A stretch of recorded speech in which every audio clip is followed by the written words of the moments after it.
You sit down to work, and nothing happens. Not because you don't care, not because you're incapable, but because your mind refuses to move on command. Hours pass. Guilt builds. And somewhere deep inside, a quiet voice starts whispering, "What's wrong with me? You're not the person people think you are."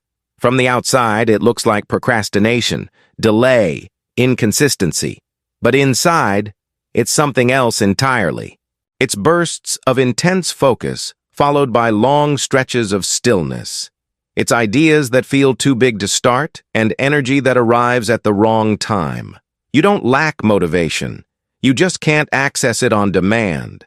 And that disconnect slowly turns into frustration, then self-doubt, then silence.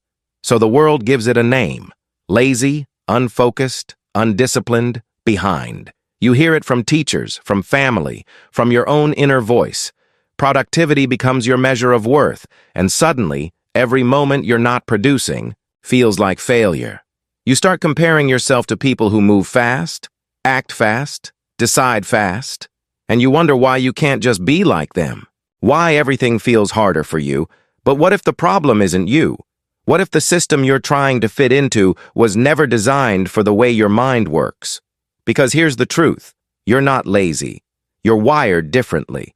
Your brain doesn't respond to pressure. It responds to meaning. It doesn't operate on rigid schedules. It operates on internal signals. And when those signals align, you don't just work, you ignite. What looks like inconsistency is actually a different rhythm, one that hasn't been understood, only judged. There's a concept in neuroscience called dopamine-driven motivation. Most people think motivation comes first, then action. But for certain brains, it works the opposite way. Action only happens when there's enough emotional or cognitive stimulation to trigger dopamine release. No stimulation, no movement. This is why forcing yourself rarely works. It's not a discipline issue.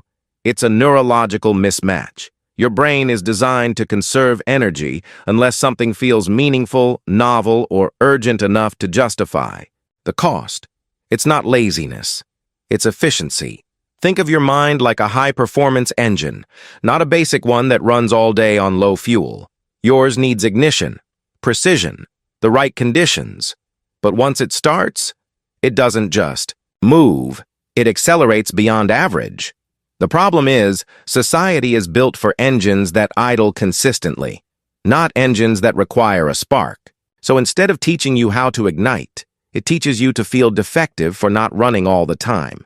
But here's the shift no one talks about. The world has changed. We no longer live in a system that rewards repetition alone. We live in a system driven by creativity, problem-solving, and deep thinking. The kind of work that can't be forced, only accessed. The kind of work your brain is naturally built for.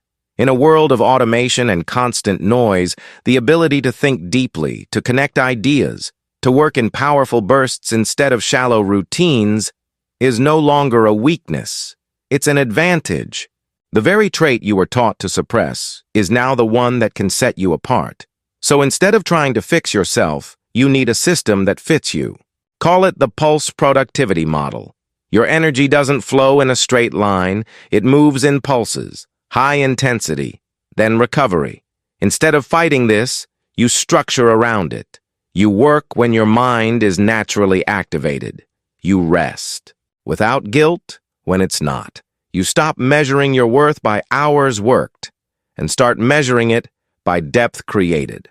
The model has 3 phases. Activation, where you trigger interest, curiosity, or urgency. Execution, where you ride the wave of focus without interruption.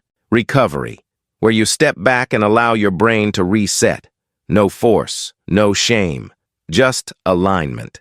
There was someone who lived this exact struggle. For years, they called themselves lazy.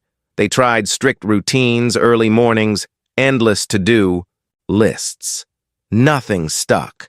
Every failure reinforced the same belief: I'm just not built for success. But one day, they stopped trying to become consistent and started observing their patterns.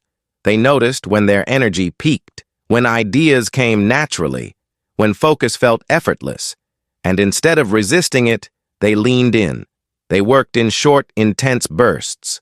They rested without guilt. They built their life around their rhythm instead of society's expectations.